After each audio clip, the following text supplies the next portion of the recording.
अस्सलाम वालेकुम मौजूद सामीन रेडियो पाकिस्तान मिठी जे स्टूडियो में असीं तव्हां सां मुखातिब आहियूं फ्रीक्वेंसी 101 ते। मौजूद सामीन प्रोड्यूसर मुसरत अली मंगी मरियम सदीका जी मेज़बानी में प्रोग्राम पेश करे तो अस्सलाम वालेकुम मिठी।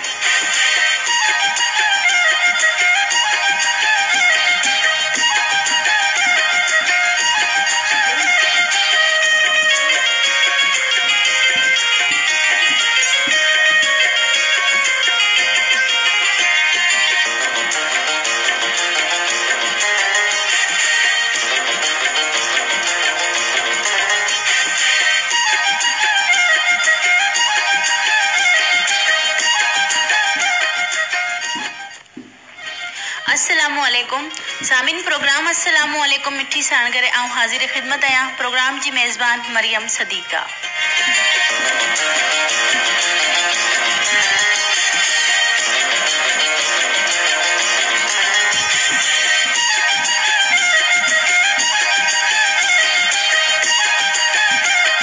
प्रोड्यूसर आया मुसरत अली मंगी ऐं अॼु असांजो आवाज़ तव्हांजी समायतनि ताईं पहुचाइण में असां सां गॾु फनी सहकारी आहे शंकर सांगी चेलानी।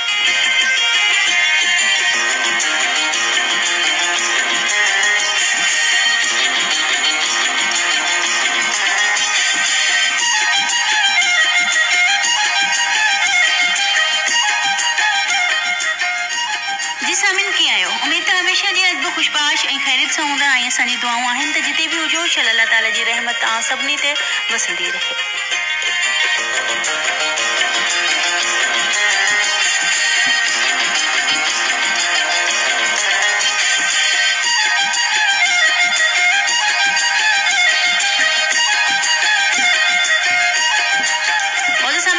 अस्सलामुअलैकुम मिठी ठीक 9 बजे ताईं जारी रहंदो ऐं असांजा महिरबान साथी जेके बि असां सां गॾु शामिल प्रोग्राम थियनि था असां उन्हनि खे पंहिंजे प्रोग्राम में भलीकार चऊं था ऐं उन्हनि महिरबान साथियुनि जे लाइ बि दुआऊं नेक तमन्नाऊं असांजे दिलि में आहिनि जेके पंहिंजे दौरान सफ़र असांखे ॿुधी रहिया आहिनि ऐं जेके असांखे झरझंग में बनियन वेंदे पंहिंजो माल चारींदे असांखे ॿुधी रहिया आहिनि उन्हनि जे लाइ बि नेक तमन्नाऊं नेक दुआऊं त अल्लाह ताला उन्हनि जी सभु ख़्वाहिशूं पूरी करे।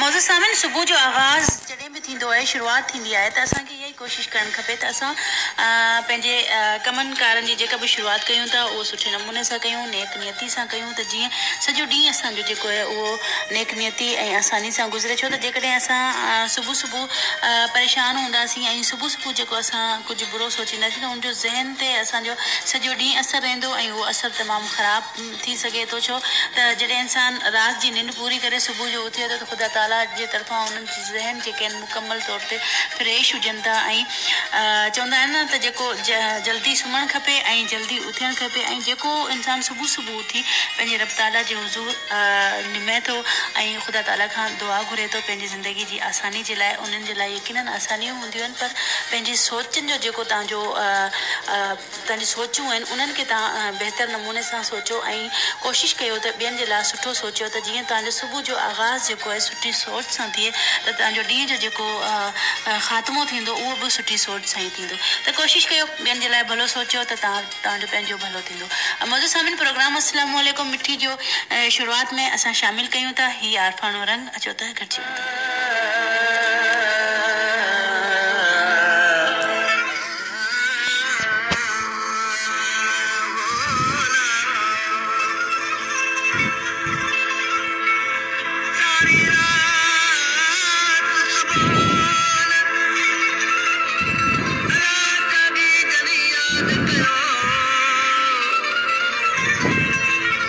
तन जो तन दी अब्दुल लतीफ चवे मिटी लॻो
polytechnic institute Mithi, Sindh technical education and vocational training authority STEVTA साल 2021-22 जे लाइ दाख़िलाऊं जारी आहिनि। Electrical, mechanical, civil, mining, computer information जे शोबे में 3 साला डिप्लोमा में दाख़िला हासिल करण जो मौक़ो मिलंदो। उमिरि जी हद 22 खां 35 साल। Matric science intermediate pass. दरख़्वास्तूं जमा कराइण जी आख़िरी तारीख़ 15 नवंबर 2021 आहे। फार्म दुकान number TCS 15 express centre Kashmir Chowk वेझो दस्तियाब आहिनि। राब्ते लाइ फोन नंबर 0332 35 12 271, 0333 25 11 470।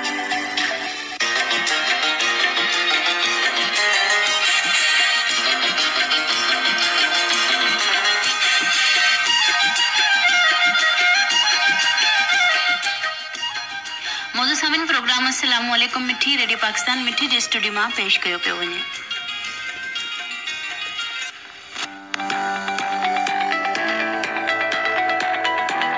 कोरोना जी चौथी लहर इंतहाई खतरनाक है। कोरोना का बचाव लाइ एहतियात तमाम ज़रूरी है। मास्क जो इस्तेमाल यकीनी बनायो, समाजी विथी ते अमल करियो, हथ मिलाइण ऐं भाकुर पाइण खां पासो करियो, गैर ज़रूरी सफ़र खां पासो करियो। अवां जी हिफ़ाज़त अवां जे ख़ानदान जी हिफ़ाज़त।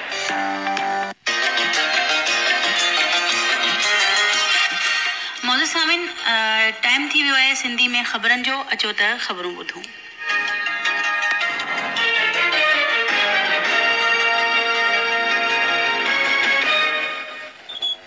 अस्सलाम वालेकुम। ही रेडियो पाकिस्तान आहे।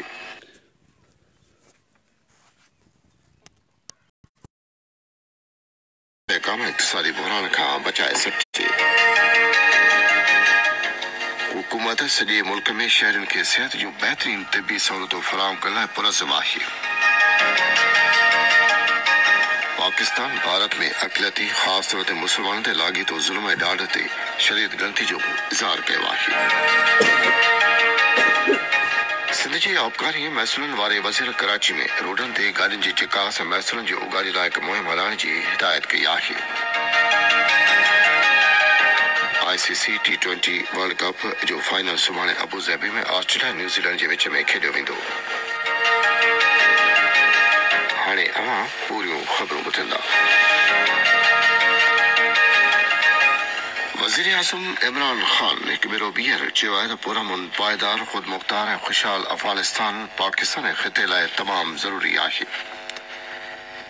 हू अफ़गानिस्तान जे क़ाइम मक़ाम परॾे वज़ीर अमीर ख़ान मुत्तक़ी सां इस्लामाबाद में ॻाल्हाए रहियो हो। वज़ीर आज़म इमरान ख़ान चयो त सरहद ते लाॻीतो सिक्योरिटी सां दहशतगर्द वाक़िअनि में घटिताई थी आहे। पाकिस्तान सभिनी अफ़गान धड़नि जे हक़नि जो एतिराम करे थो ऐं उते गॾियल हुकूमत ऐं सियासी इस्तेहकाम चाहे थो। इमरान ख़ान तवक़ो ज़ाहिर कई त अफ़गानिस्तान जी मौजूदा हुकूमत बैन अल-अक़वामी बिरादरी सां तामीरी लाॻापा क़ाइमु कंदी त जीअं मुल्क जे मसइलनि खे हल करे सघिजे। अफ़गानिस्तान जे उबूरी परॾेही वज़ीर अमीर ख़ान मुत्तक़ी चयो आहे त अवाम खे सिहत ऐं तालीम जी बुनियादी ज़रूरत फ़राहम करण लाइ अफ़गान हुकूमत जे परॾे में इन्हनि जे असासनि ताईं पहुच जी इजाज़त ॾिनी वञे। इस्लामाबाद में तक़रीब खे ख़िताब कंदे उन चयो त असासनि ते पाबंदी सां लखे उस्तादनि खे पघारूं न मिली सघियूं आहिनि। उन चयो त अफ़गानिस्तान में हिन वक़्तु जामिया हुकूमत आहे छो त इन में ताजिक, उज़्बक ऐं ॿियनि सभिनी क़ौमुनि जी नुमाइंदगी आहे। उन इलाइक़े जी ख़ुशहाली लाइ इलाक़ाई राब्तनि जी ज़रूरत ते ज़ोर भरियो ऐं पंहिंजी हुकूमत पारां मुकमिल तावन जो यकीन ॾियारियो। इतलात वारे वज़ीर चौधरी फवाद हुसैन चयो आहे त पाकिस्तान अफ़गानिस्तान में घणो रुखी ऐं गॾियल हुकूमत ॾिसणु चाहे थो। उन इहा ॻाल्हि इस्लामाबाद में परॾे सिफ़ारतखाननि जे प्रेस अताशनि सां ॻाल्हाईंदे चई। उन चयो त अफ़गानिस्तान में अदम इस्तेहकाम जो सिधो सो असरु पाकिस्तान ते पवंदो। फवाद हुसैन चयो त वक़्तु अची वियो आहे त आलमी बिरादरी अफ़गानिस्तान में इंसानी बहरान खां बचाइण लाइ अॻिते अचे। इतलात वारे ममलिकती वज़ीर फारूक हबीब चयो आहे त पाकिस्तान डेमोक्रेट मूवमेंट जे बेरोज़गार सियासी क़यादत वटि पंहिंजा बदउनवानी वारा केस बंदि करण वारो हिकु पॉइंट इजंदा आहे। एक निजी टीवी सां ॻाल्हाईंदे हुन चयो त PTM जी क़यादत मुल्क जी सियासत लाइ गैर ज़रूरी थी वई आहे छो त उन्हनि जो को बि नज़रियो न आहे न वरी उन्हनि वटि माण्हुनि जी भलाई लाइ को एजेंडा आहे। हुन चयो त मुखालिफ़ धुर वटि चूंड सुधारनि ते पंहिंजी सलाह ॾियण जो हिकु ॿियो मौक़ो आहे। हुन वधीक चयो त मुखालिफ़ धुर जी क़यादत चूंड सुधारनि में ताउन करे ऐं पंहिंजा मशवरा ॾे। ये ख़बरूं अमी रेडियो पाकिस्तान तां ॿुधी रहिया आहियूं। हुकूमत पूरे मुल्क जे सरकारी अस्पतालनि में शहरनि खे इलाज जूं बहितरीन सहूलियतूं पहुचाइण लाइ पुरज़म आहे। इहा ॻाल्हि सिहत बाबति वज़ीर आज़म जे ख़ासि मददगार डॉक्टर फैसल सुल्तान इस्लामाबाद में मीडिया सां ॻाल्हाईंदे चई। हुन चयो त सिहत खाते खे वधीक बहितर करणु वज़ीर आज़म इमरान ख़ान जी तरजीह आहे। हुन चयो त हुकूमत केतिरा ई वॾा मनसूबा शुरू कया आहिनि सिहत खाते ते ध्यानु ॾेई रही आहे। हुन चयो त आलमी मयार जी सिहत जा हदफ़ हासिल करण लाइ मौसर उपाउ वरिता पिया वञनि। पाकिस्तान चयो त करतारपुर राहदारी मज़हबनि जे विच में हमआहंगी लाइ पाकिस्तान जो बहितरीन मिसाल आहे। इन मां पाकिस्तान अंदरि अक़िलतनि मज़हबनि खे मिलियल आज़ादी जी अक्कासी थिए थी। परॾेही ऑफिस जे तर्जुमान आसिम इफ्तिखार इस्लामाबाद में हफ़्तेवार ब्रीफिंग में चयो त करतारपुर राहदारी पाकिस्तान लाइ खुलियल आहे। हुन तवक़ो ज़ाहिर कई त ईंदड़ अरबा ते बाबा गुरु नानक जे जनम ॾींहं जे भारत सिख यात्रियुनि खे पाकिस्तान अचण जी इजाज़त ॾींदो। हुन चयो पाकिस्तान करतारपुर राहदारी खोलण जी ॿी सालगिरह मल्हाए रहियो आहे। गॾियल हुकूमत जे सेक्रेटरी जनरल हिन खे उमेद जी राहदारी करार ॾिनो। तर्जुमान भारत में अक़िलती ख़ासि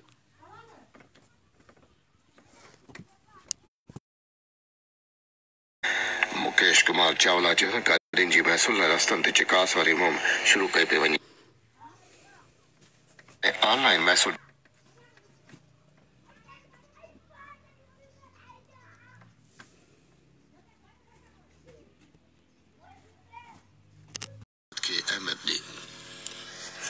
रेडियो पाकिस्तान तां सिंधीअ में ख़बरूं पूरियूं थियूं। वधीक ख़बरुनि ऐं तबसरनि लाइ ॾिसंदा असांजी वेबसाइट radio.gov.pk।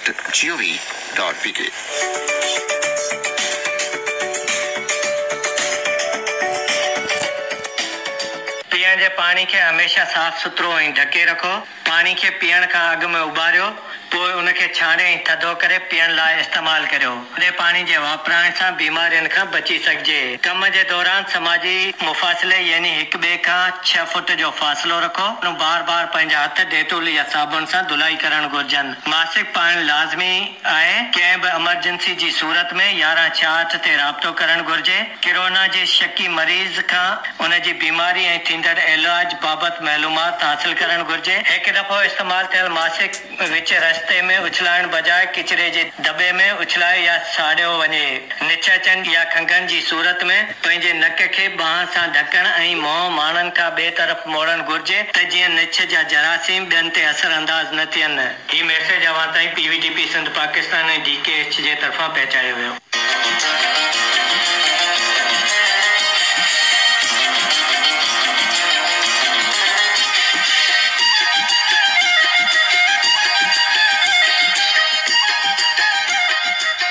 सामिन ख़बरनि खां पोइ हिकु दफ़ो ॿीहर तव्हां सभिनी खे प्रोग्राम अस्सलामु अलैकुम मिठी में भलीकार चऊं था।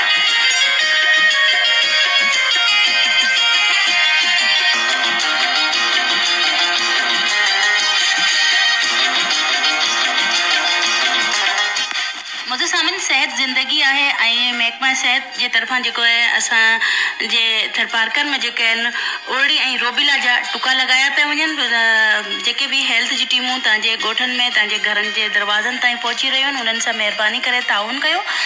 1 नवंबर खां वठी 27 नवंबर खां वठी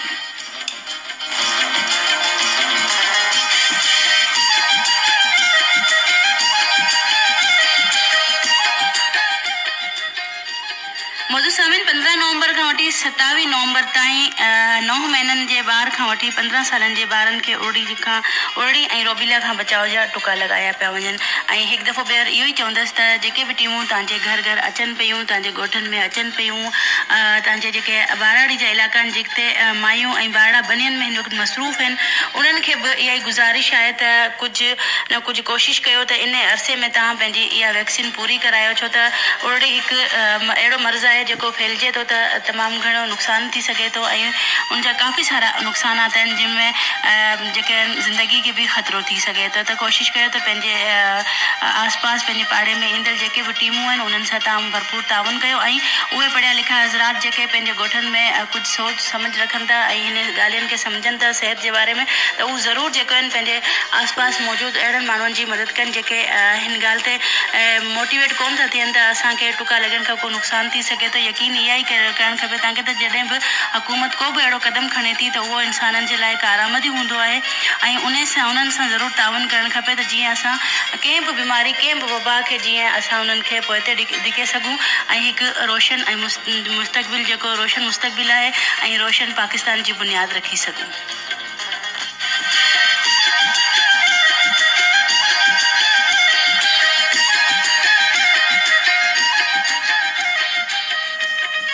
मुज़िद प्रोग्राम में मज़ीद तव्हां सां ॻाल्हियूं कंदासीं, गुफ़्तगू कंदासीं, पर हाणे शामिल कयूं था प्रोग्राम में ही ख़ूबसूरत नग़मो अचो त गॾिजूं।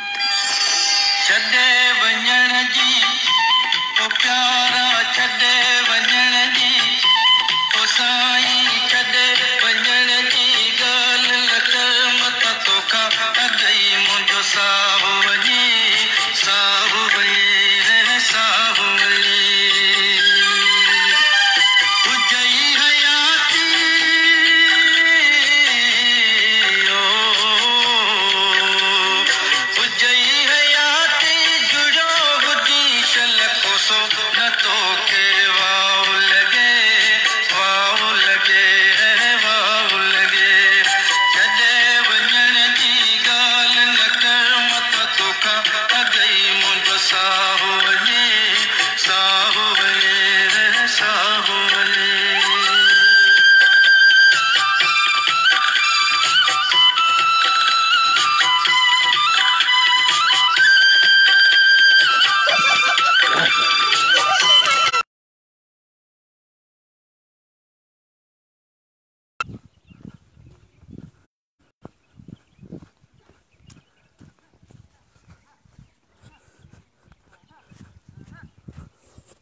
हथनि खे हमेशह साबुण सां धुओ। हमेशह मानी खाइण खां अॻु में, मानी पचाइण खां अॻु में, ॿारनि खे मानी खाराइण खां अॻु में, काकूस मां थी अचण खां पोइ ऐं जानवरनि जे जायुनि खे रोज़ानो साफ़ करण खां पोइ पंहिंजे हथनि खे साबुण सां धुओ।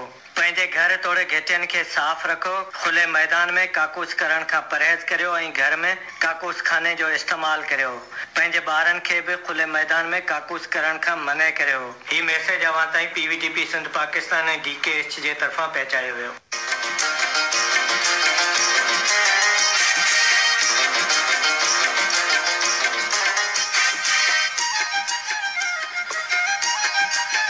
सामिन पंहिंजी ख़ुशियुनि में ॿियनि खे बि शामिल कयो ऐं ॿियनि जे ॾुखनि में ज़रूरु शामिल थियो। इंसान खे जॾहिं बि का ख़ुशी मिले थी त हुनखे इहा ॻाल्हि विसरी वञे थी त उन्हनि खे ग़मनि जे बि रूबरू थियणो आहे। उनखे पंहिंजे चइनि पासनि खां रुगो ख़ुशियूं नज़र ईंदियूं आहिनि ऐं जॾहिं ओचितो ॾुखनि जो दरियूं खुलंदियूं आहिनि त उनखे अहसासु थींदो आहे त हुन छा छॾियो छा न छॾियो।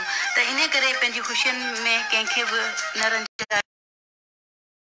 हमेशह जॾहिं बि इंसानु हूंदो आहे जेके दिलि सां ख़ुदा ताला खे यादि कंदा आहिनि, जिन्हनि वटि खोट हूंदी आहे, उहे दुआऊं ॾींदा आहिनि ऐं माण्हू पंहिंजे कंहिं बि सुठे रुतबे ते पहुचे थो।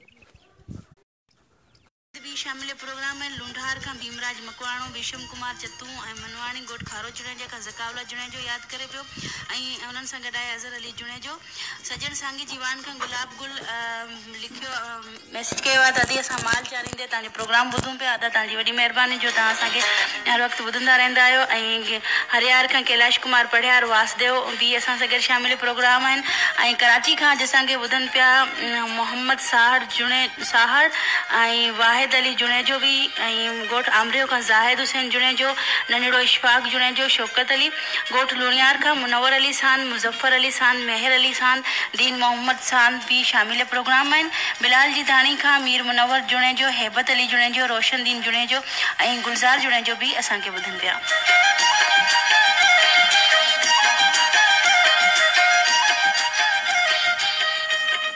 गोठ लियारी खां नईमुद्दीन, नंढड़ो ग़ुलाम कादर ऐं ग़ुलाम रसूल जुड़े जो बि शामिल प्रोग्राम आहिनि। तव्हां सभिनी जे नाऊं कयूं था प्रोग्राम में इहो ख़ूबसूरत नग़मो।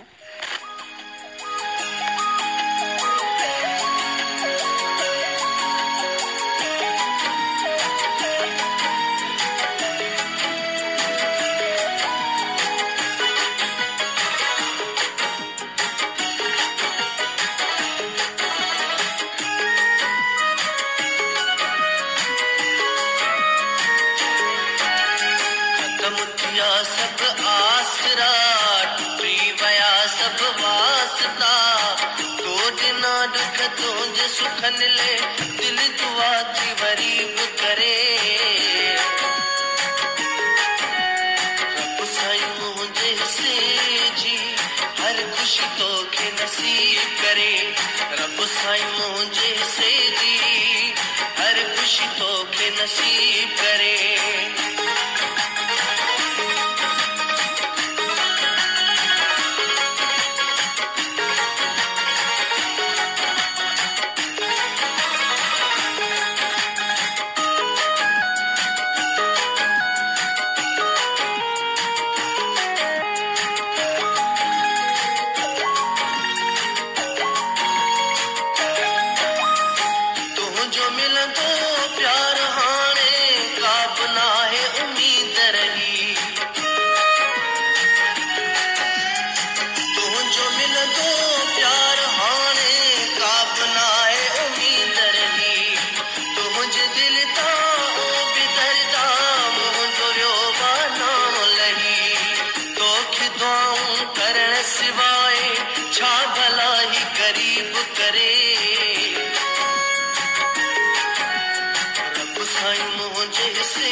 नसीब करे। रब साईं मुझे हिस्से जी हर खुशी तो के नसीब करे।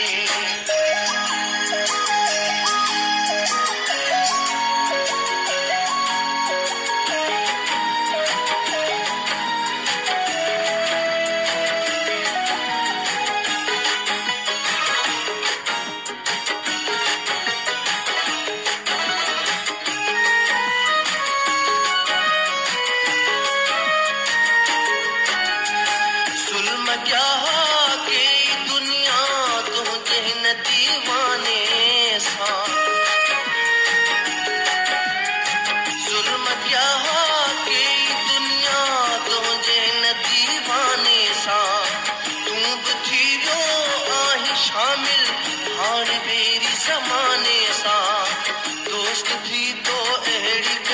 मौला जीअं कोई रकीब करे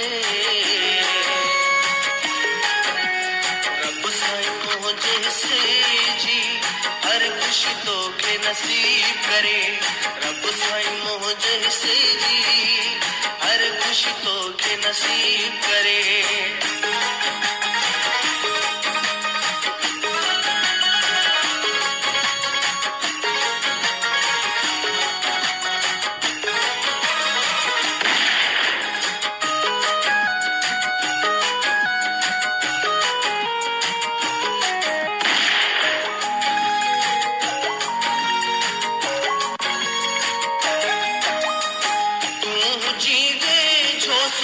जे थी वञन दुख तोखां परे तूं जीवे छो सुखन जे थी वञन दुख तोखां परे ज़िंदगी मुंहिंजी ज़फ़र तोखे मिले अल्लाह करे कोई दुख तकलीफ़ न मौला तुंहिंजे क़रीब करे मुंहिंजे से जी हर ख़ुशी तोखे नसीब करे रब साईं मुंहिंजे से जी हर ख़ुशी तोखे नसीब करे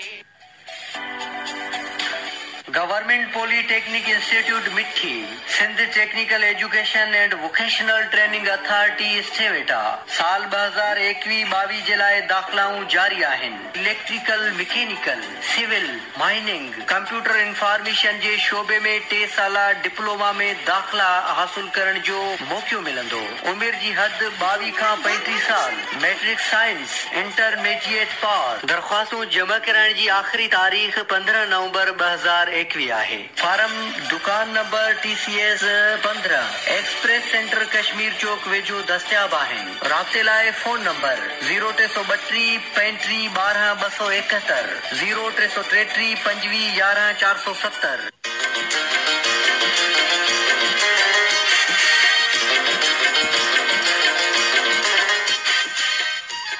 सामिन प्रोग्राम अस्सलाम वालेकुम मिठी रेडियो पाकिस्तान मिठी के स्टूडियो में पेश कयो पियो वञे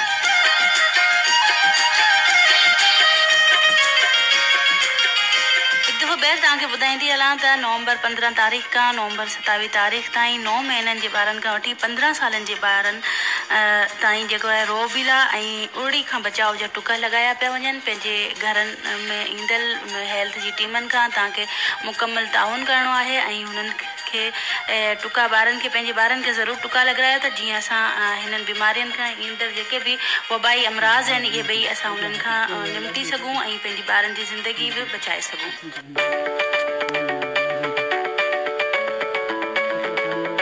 पंहिंजे हथनि खे हमेशह साबुण सां धुओ हमेशह मानी खाइण खां अॻु में मानी पचाइण खां अॻु में ॿारनि खे मानी खाराइण खां अॻु में काकूस मां थी अचण खां पोइ ऐं जानवरनि जे जायुनि खे रोज़ानो साफ़ करण खां पोइ पंहिंजे हथनि खे साबुण सां धुओ पंहिंजे घर तोड़े घेटियुनि खे साफ़ रखो खुले मैदान में काकूस करण खां परहेज़ करियो ऐं घर में काकूस खाने जो इस्तेमालु करियो पंहिंजे ॿारनि खे बि खुले मैदान में काकूस करण खां मना करियो हीउ मैसेज अवां ताईं PVTP सिंध पाकिस्तान ऐं DKH जे तरफ़ां पहुचायो वियो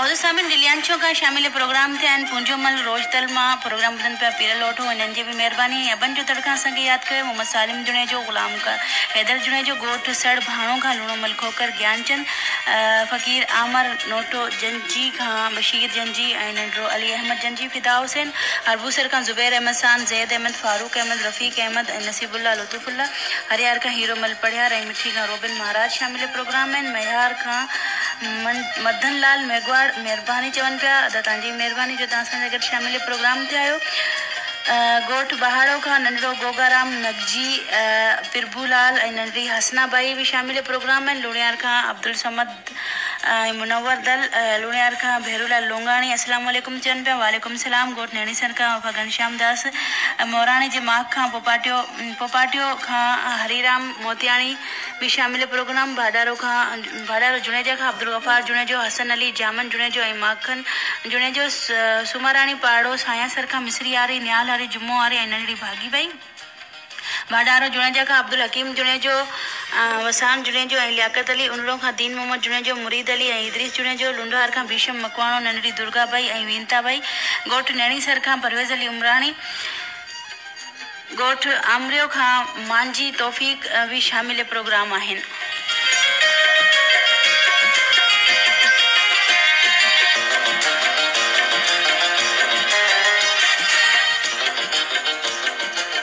सामिन छाछरो खां अला ॾिनो गॾु ख़ूबसूरत तहरीर लिखी मोकिली आहे। हिननि लिखियो आहे त दोस्ती हिकु मज़बूत नातो आहे। दोस्ती हिकु मौसम मुंद न आहे जेको पंहिंजो मुदो पूरो करे गुज़री वञे। दोस्ती को सावन जो ककर न आहे जो वसी वसी हलियो वञे। दोस्ती का बाहि न आहे जो तेज़ी सां भरे ऐं उजामी वञे। दोस्ती सिज बि न आहे जेको उभरे ऐं लही वञे, बल्कि दोस्ती हिकु मिलाप आहे ॿिनि रूहनि जो, ॿिनि साहनि जो, जेको हले त दिलि जी धड़कन ऐं रुगो बीह वञे त उनखां सवाइ ज़िंदगी कुझु बि न आहे ऐं इंसानु खोखलो थी वञे थो। ऐं असां सां गॾु शामिल प्रोग्राम थिया आहिनि चेल्हार खां राजू माली, जियो ऐं अनिल कुमार। मौजूद सामिन प्रोग्राम जे आख़िर में तव्हां सभिनी जे नाऊं कयूं था ही नगमो, मगर उनखां अॻु में असां सां गॾु शामिल प्रोग्राम थियूं आहिनि असांजी भेनरूं मिठी बस टर्मिनल खां सूमल दर्स भैयना ऐं फातिमा दर्स ऐं उन्हनि सां गॾु आहे जमियत ऐं अली अकबर दर्स ऐं अली असगर ऐं अशरफ दर्स ऐं मिठी भील कॉलोनी खां जेको आहे राणी उनड़ बेनज़ीर नंढड़ी सभाई ऐं शाहिद उनड़ बि ऐं अला ॾिनो उनड़ बि शामिल प्रोग्राम आहिनि। सुमरा कॉलोनी खां आयशा मेहरुन निसा ऐं उधम कॉलोनी खां मनाइल दुरानी, सपा मरवा, बिनिश बतूल, महाम बतूल ऐं इस्लाम कोट खां शुमाइला दुरानी, अब्दुल रहमान दुरानी भी शामिल प्रोग्राम आहिनि।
टिपारी खां शामिल प्रोग्राम थियनि जाफ़र अली उनर मिठी खां एहसास ओठो वाहिद बख़्श चारो नैणी सर खां आसिफ अली गौर जो ऐं मौजूद सामिन हिकु आम इतला तव्हां ताईं पहुचायूं पिया। कस्टम्स हेल्थ केयर सोसाइटी तरफ़ां सुभाणे 13 तारीख़ छंछर जे ॾींहुं अखियुनि जी मुफ़्त कैंप लॻाई पई वञे, जंहिंमें अखियुनि जा माहिर डॉक्टर ऑपरेशन कंदा ऐं लेंसिस लॻाईंदा। अखियुनि जे जुमिला बीमारियुनि जे मरीज़नि खे इतला थो कजे त सुभाणे 8 बजे ताईं सिविल अस्पताल मिठी में पहुची पंहिंजी अखियुनि जो मुआइनो कराइनि। हिकु दफ़ो ॿीहर तव्हांखे इहो ॿुधायां त कस्टम्स हेल्थ केयर सोसाइटी जी तरफ़ां सुभाणे 13 तारीख़ छंछर जे ॾींहुं अखियुनि जी मुफ़्त कैंप लॻाई पई वञे, जंहिंमें अखियुनि जा माहिर डॉक्टर ऑपरेशन कंदा ऐं लेंस लॻाईंदा। अखियुनि जी जुमला बीमारियुनि जे मरीज़नि खे इतला थो कजे त सुभाणे 8 बजे ताईं सिविल अस्पताल मिठी में पहुची पंहिंजी अखियुनि जो मुआइनो कराइनि।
मौजूद सामिन इन ते प्रोग्राम अस्सलाम वालेकुम मिठी जो वक़्तु पंहिंजी पुॼाणी ते पहुचे थो। प्रोड्यूसर मुसरत अली मंगी ऐं स्टूडियो इंजीनियर शंकर संगे चेलाणी सां गॾु पंहिंजे प्रोग्राम जी मेज़बान मरियम सदीका खे इजाज़त ॾींदा। अल्लाह निगहबान।